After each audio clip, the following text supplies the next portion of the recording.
on va faire l'exercice 2 sur la deuxième feuille de géométrie différentielle et on va avoir une courbe B qui va de A, B sur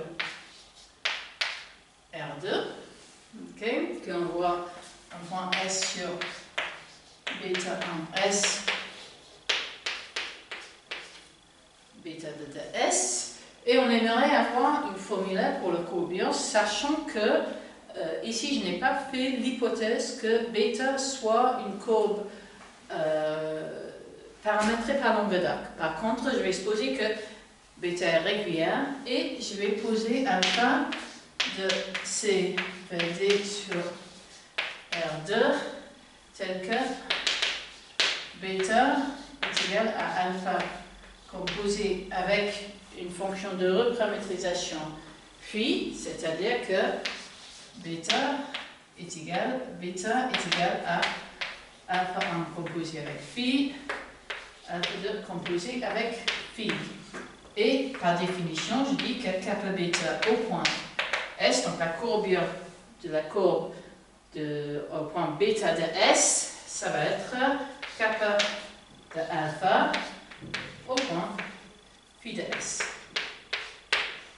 Ok, et ce que je sais, c'est que kappa alpha au point phi de S, ça on a déjà vu, c'est kappa 1 prime au point phi de S fois kappa 2 double prime phi de S moins kappa 1 double prime phi de S multiplié par kappa 1 kappa 2 prime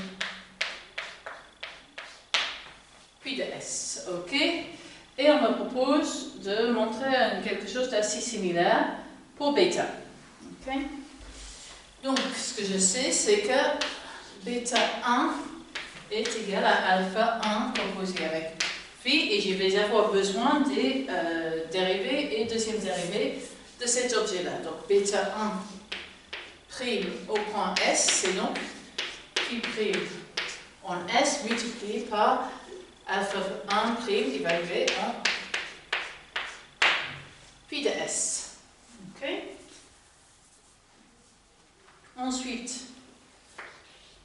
bêta 1 double prime de S, c'est donc phi double prime de S, phi 1 prime phi de S, plus phi prime de S au carré multiplié par alpha 1 double prime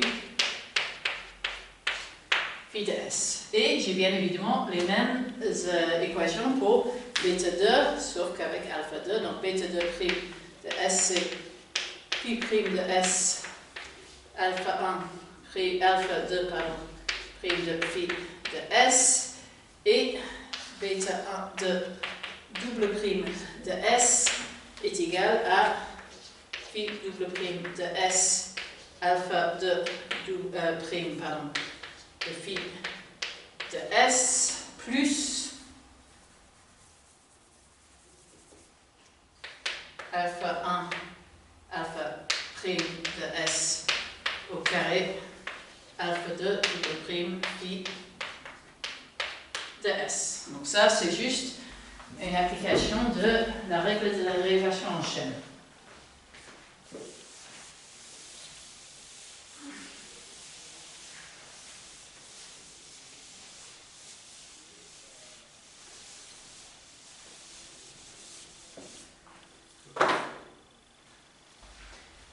Et donc maintenant, si je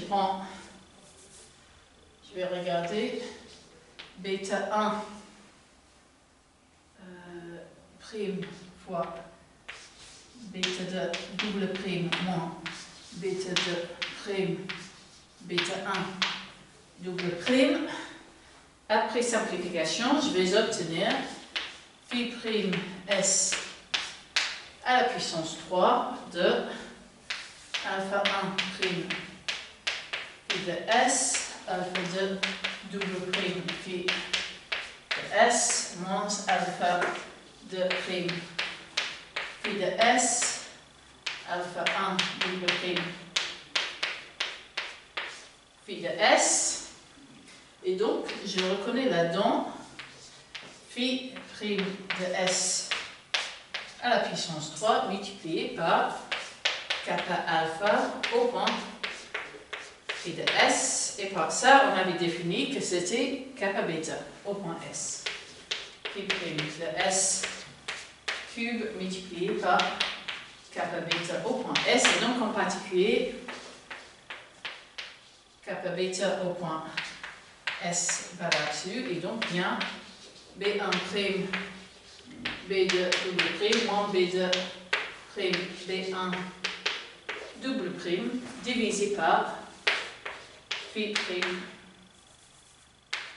de S à la puissance 3.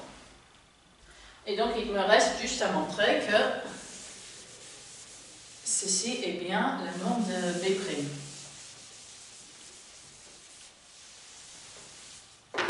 Reste à justifier.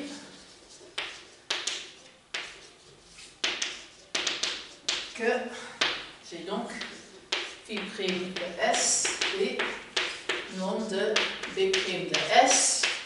Or, j'ai bien que B prime de S et phi prime de S multiplié par alpha prime au point S, et je sais que la norme de alpha prime de S est toujours égale à 1, puisque j'ai supposé que alpha était paramétré par l'angle d'arc, ce qui veut dire exactement que je suis en train de parcourir la courbe à une vitesse constante égale à 1. Et donc, j'ai bien que la norme de bêta prime de S est égale à la valeur absolue de phi prime de S.